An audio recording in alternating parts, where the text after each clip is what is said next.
टेक्नोरॉइज में आपका स्वागत है। आइए दोस्तों, आज की टेक न्यूज़ आपको मिल रही है सीधे होटल से। हम आए हैं इंडिया के बाहर थोड़ा सा वेकेशन पे और बहुत सारी गर्मा गर्म खबरें यहाँ पर भी जमा कर दिए। घूमने फिरने भी क्यों ना निकले, लेकिन टेक न्यूज़ देना बहुत ज़रूरी है और सारे अपडेट्स आपको देना मेरे लिए मुझे बहुत अच्छा लगता है कि आप अपडेटेड रहें। इसीलिए आपने हमारे चैनल को सब्सक्राइब किया था कि लेटेस्ट न्यूज़ आपको सीधा मिलते रहे। वैसे काफ़ी सारे वीडियोस हम अपलोड कर रहे हैं, शेड्यूल करके रखिए तो आपको मिलते रहेगी।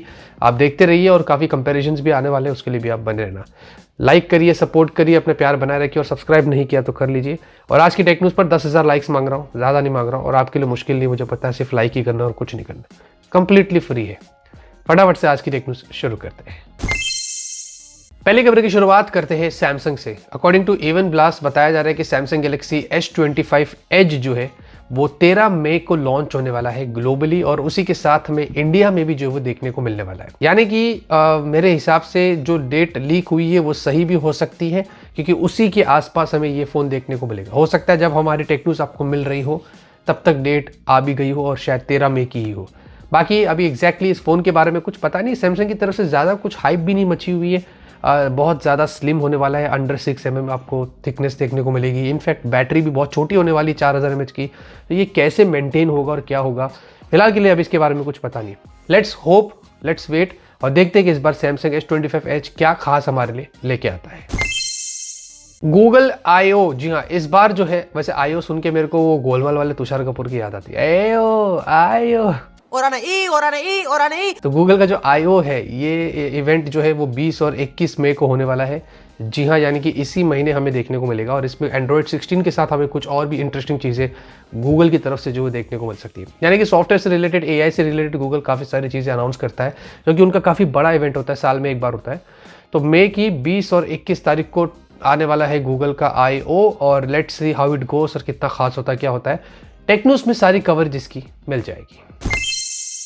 OnePlus Nord 5, जी हाँ, इंडिया के अंदर ये स्मार्टफोन जो है वो बड़ी जल्दी लॉन्च हो जाएगा, ऐसा यहाँ पर लीक्स आ रही है। और ये भी बताया जा रहा है कि OnePlus Nord 5 जो है उसकी जो प्राइस होने वाली है वो अराउंड 30,000 आपको देखने को मिलेगी। I think so OnePlus Nord 4 भी समथिंग वही प्राइस पर लॉन्च हुआ था, लेकिन OnePlus Nord 5 भी कुछ ब्रांड वैसे ही प्लान कर रही है, उसी के आसपास लॉन्च होगा। बाकी एग्जैक्टली अब इसके बारे में कुछ पता नहीं कि कौन सी चिपसेट होगी, क्या होगी, लेकिन ये फ़ोन आ रहा है। और साथ ही साथ OnePlus का Nord CE 5 भी जो है ये भी हमें देखने को मिलेगा, जो कि अराउंड 25,000 की रेंज का होगा, जिसमें आपको Dimensity 8350 वाली चिपसेट जो है देखने को मिल सकती है। तो ये दो फोन्स पॉसिबली हमें OnePlus की तरफ से देखने को मिलेंगे और बहुत ही जल्दी आ सकते हैं। Let's see, let's wait. Unboxing तो आपको हमारे चैनल पर मिल जाएगी।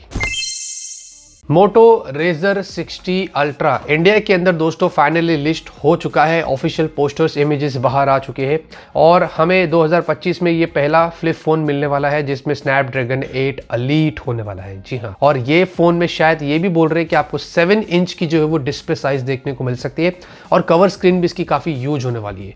तो let's see how it goes. Moto Razr 60 ultra कितना अच्छा होता है और कितनी अच्छी प्राइस पर हमें इस बार मिलता है। पूरी कोशिश करके अनबॉक्सिंग इसकी लेके आएंगे।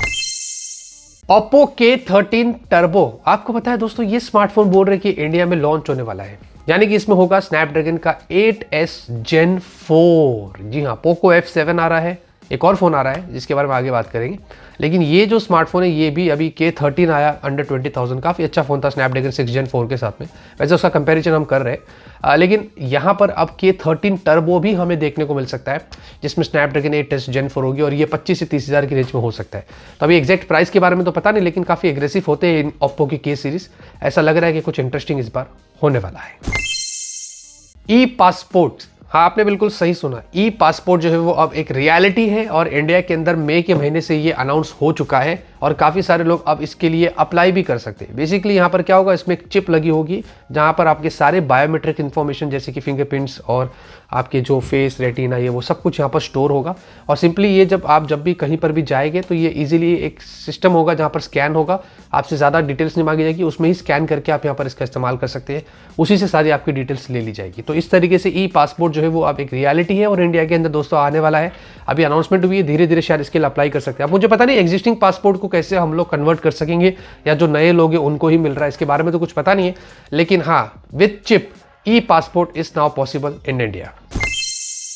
iQOO Neo 10 इंडिया के अंदर दोस्तों बड़ी ही जल्दी लॉन्च होने वाला है। इसका पोस्टर जो है वो इंडिया का ऑफिशियली रिवील हो चुका है, लिस्ट हो चुका है दोस्तों ऑनलाइन, और ये स्मार्टफोन हमें बहुत जल्दी देखने को मिलेगा। इसमें आपको मिलने वाला है स्नैपड्रैगन 8S Gen 4, जी हाँ ऐसे बताया जा रहा है। यानी कि टोटल 3 स्मार्टफोन्स अब इंडिया में आने वाले हैं विद स्नैपड्रैगन 8S Gen 4। जैसे कि मैंने बताया Oppo K13 Turbo, Poco F7 और ये iQOO Neo 10। अब क्या प्लान है उनके खास, ऐसा मुझे समझ नहीं आ रहा है कि स्नैपड्रैगन 8 Gen 3 वाला Neo 10 Pro कहाँ गया, वो पता नहीं। तो Neo 10 आ रहा है। Neo 10 Pro जो चाइना में लॉन्च हुआ तो वो अलग था, हमने उसके अंदर Dimensity 9400 था उसका अनबॉक्सिंग किया था। लेकिन जो चाइना का Neo 10 था वो स्नैपड्रैगन 8 Gen 3 था, वो नहीं आया। ये Neo 10 कुछ और बन के आ रहा है, बहुत कन्फ्यूजन है। तो काफ़ी सारी चीज़ें हो रही है, लेकिन Neo 10 आ रहा है जिसमें स्नैपड्रैगन 8S Gen 4 होगा। इसकी अनबॉक्सिंग करके आपको जल्दी बताएंगे। स्मार्टफोन शिपमेंट की अगर बात कर ले दोस्तों तो ग्लोबली यहाँ पर Q1 2025 की रिपोर्ट आ चुकी है और पता चल गया कि टॉप 5 ब्रांड्स यहाँ पर कौन सी है। सबसे पहले दोस्तों एज ऑलवेज सैमसंग ग्लोबली जो है वो लीड करता है, जिन्होंने यहाँ पर 60 मिलियन से ज़्यादा अपने स्मार्टफोन्स को शिफ्ट किया है।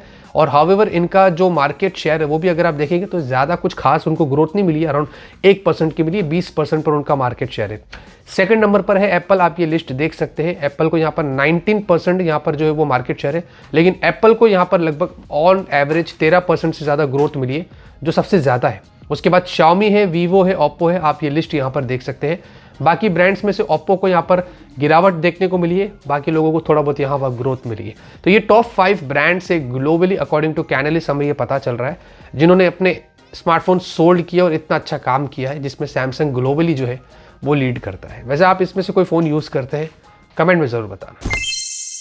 GTA 6 अगर आप इस गेम का इंतजार कर रहे थे तो आप सभी लोगों के लिए यहाँ पर बैड न्यूज़ है, इनफैक्ट मेरे लिए भी, क्योंकि मैं बहुत बड़ा फ़ैन हूँ GTA गेम्स का। लेकिन एनीवेज यहाँ पर आप फाइनली ऑफिशियली रॉकस्टार ने कंफर्म कर दिया है, जो 2025 में आने वाला था उन्होंने बोल दिया कि अब 2025 नहीं बल्कि अगले साल मई में ही 2026 में GTA 6 हमें जो है वो देखने को मिलेगा। उन्होंने कहा कि हम आपके एक्सपेक्टेशंस को एक्सीड करना चाहते हैं, हम बहुत सारा और काम करना चाहते हैं, हम ऐसे कोई गेम ज़बरदस्ती के for the sake of launch नहीं करना चाहते। तो वो सारी बातें उन्होंने की। उन्होंने बोली कि ये आपके ख्यालों से भी बहुत ज़्यादा ऊपर होने वाला है, तो बहुत ज़्यादा एक्साइटमेंट लेवल बढ़ रही है। बट अफसोस हो रहा है कि ये गेम आने वाला था 2025 में ही, अब सीधा 2026 मई में हमें देखने को मिल सकता है। नथिंग फ़ोन 3 और 3 प्रो, जी हाँ वैसे नथिंग फ़ोन 3 तो आ रहा है, लेकिन इस बार बोल रहे हैं कि 3 प्रो भी हमें जो वो देखने को मिल सकता है। जैसे कि नथिंग फ़ोन 3A और 3A प्रो में हुआ था, शायद वैसे इस बार भी हो सकता है, दोबारा हो सकता है। चिपसेट सेम हो, बट यहाँ पर थोड़ा कैमरे में और इधर उधर थोड़ा ऊपर नीचे कर सकती है। बाकी एग्जैक्टली अभी इसके बारे में कोई कंफर्मेशन है नहीं। नथिंग फ़ोन 3 तो आ रहा है, 3 प्रो के बारे में सिर्फ रूमर्स है। अब देखते हैं कि ये रियलिटी में बदलता है या नहीं बदलता है। वैसे दोस्तों Realme ने एक बहुत बड़ा अनाउंसमेंट कर दिया है। आज उन्होंने अनवील्ड किया उनका एक कॉन्सेप्ट स्मार्टफोन जिसका नाम है Realme GT। ये मे बी मोस्ट प्रॉब्ली हम पूरा इसका वीडियो बनाएंगे, आपको मे की एंड में मिल जाएगा। ये फिलहाल के लिए कॉन्सेप्ट है जिसमें आपको 10,000 mAh की बैटरी मिलती है। कितना? 10,000 mAh की। आपको लास्ट हमने देखा था ऑनर का पावर आया था जिसमें 8,000 mAh की बैटरी थी, ये 10,000 mAh की बैटरी। उसके बावजूद भी फ़ोन 8.5 mm की थिकनेस पर है और सिर्फ 200 ग्राम्स का है, यानी कि उन्होंने थिकनेस और वेट को बहुत अच्छे से मेंटेन किया है। इसमें सिलिकॉन इस्तेमाल किया गया है 10%, ये सिलिकॉन एनोड बैटरी इसमें आपको मिलती है, और जो एनर्जी डेंसिटी वो भी 887 वॉट आवर की आपको मिल रही है। साथ ही साथ ये एंड्रॉयड, इसके अंदर जो मेन बोर्ड लगा हुआ है वो सबसे स्लिमेस्ट है, 23.4 mm, सबसे स्मॉलेस्ट मेजर होता है अगर मैं ऐसे कहूँगा। यानी कि ये सारी टेक्नोलॉजी का उन्होंने इस्तेमाल कर दिया है, जिसमें 60 इंटरनेशनल पेटेंट्स भी लगे हुए हैं, जो बहुत बड़ी बात है। तो ये बहुत बढ़िया चीज़ Realme ने करी है, सिर्फ कॉन्सेप्ट हमें शोकेस किया है, जो कि मोस्ट प्रॉब्ली हमें Realme GT 7 और Realme GT 7T भी शायद आएगा, उसके साथ हमें ये फ़ोन देखने को मिलेगा। बाकी ये फ़ोन जब हमारे पास आएगा, हैंड्स ऑन करेंगे तो आपको और भी जानकारी देंगे। इसके बारे में क्या कहना है कमेंट में जरूर बताएं। आज के लिए न्यूज़ खत्म होती, मैं करता हूँ आपको आज की न्यूज़ पसंद आई, लाइक करिए। तब तक के लिए ऑलवेज कीप स्माइलिंग।